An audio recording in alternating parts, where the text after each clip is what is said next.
On September 9, 1965, a Navy pilot named James Stockdale ejected from his burning aircraft over North Vietnam and parachuted into a small village.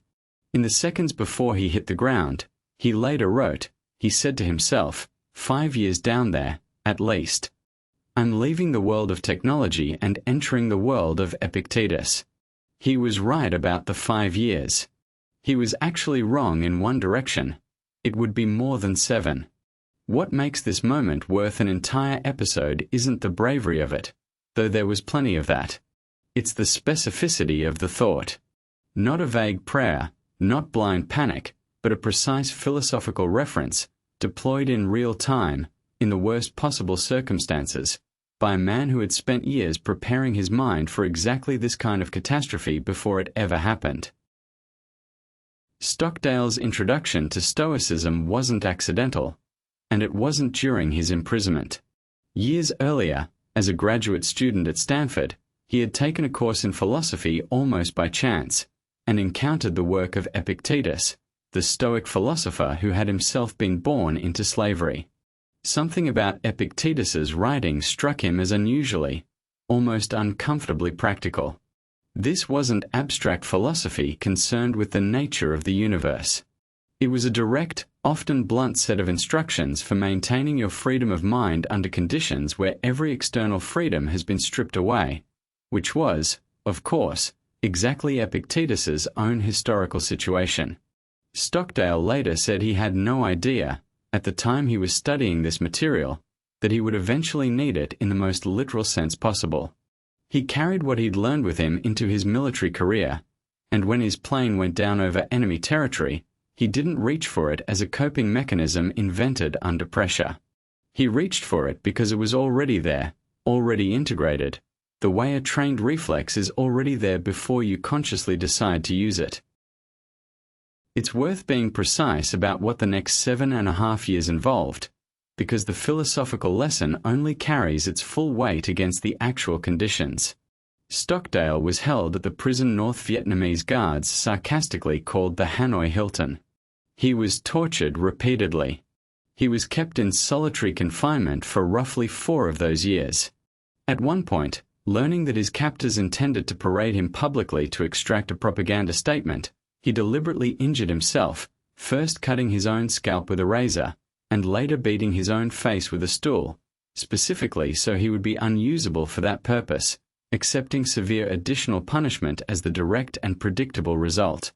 As the senior officer among the prisoners, he also took on the responsibility of organizing covert resistance and communication among hundreds of other captured Americans, knowing that doing so significantly increased the danger directed at him personally. This is not a story about someone who found inner peace by accepting his circumstances passively. It's the opposite. He used Stoic philosophy as the foundation for sustained, active resistance, under torture, for years, while also protecting his own mind from being broken by it.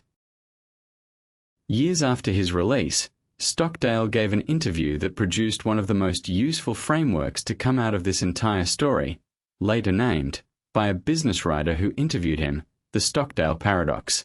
When asked who among his fellow prisoners had failed to survive the experience, his answer surprised people. It wasn't the pessimists. It was the optimists, the ones who kept insisting they'd be home by a specific date, Christmas, then Easter, then some other date after that. When each deadline passed and nothing changed, Stockdale observed, something in them broke. They died, in his words, of a broken heart. His own approach was structured differently, and this is the part worth sitting with carefully. He held 2 things simultaneously, without letting either one cancel out the other.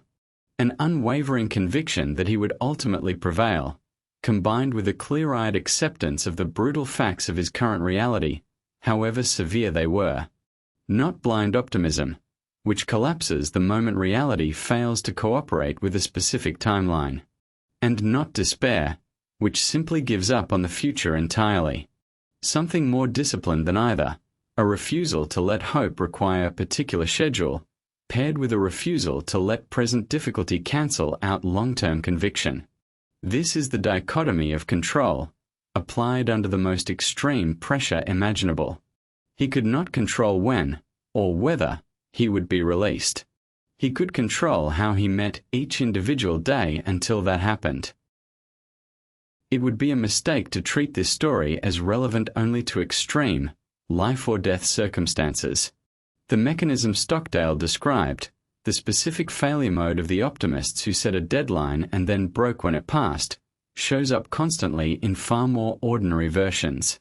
The person who tells themselves the difficult period will definitely be over by a specific month, and spirals when it isn't. The business owner who has convinced themselves that one particular outcome by one particular date is the only acceptable result. The pattern is the same. Optimism that depends on a specific timeline is brittle, because reality, in Stockdale's blunt phrase, doesn't care about your deadlines. The alternative he modeled, conviction without a deadline, paired with total honesty about present difficulty, is harder to hold but far more durable.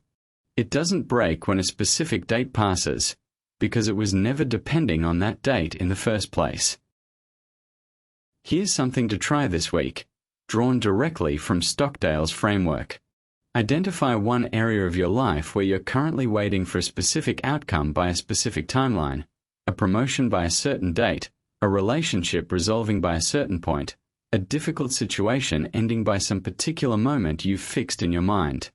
Ask yourself honestly, is my confidence about this outcome tied to that specific timeline, such that if the timeline passes, my confidence breaks along with it? If so, try separating the two.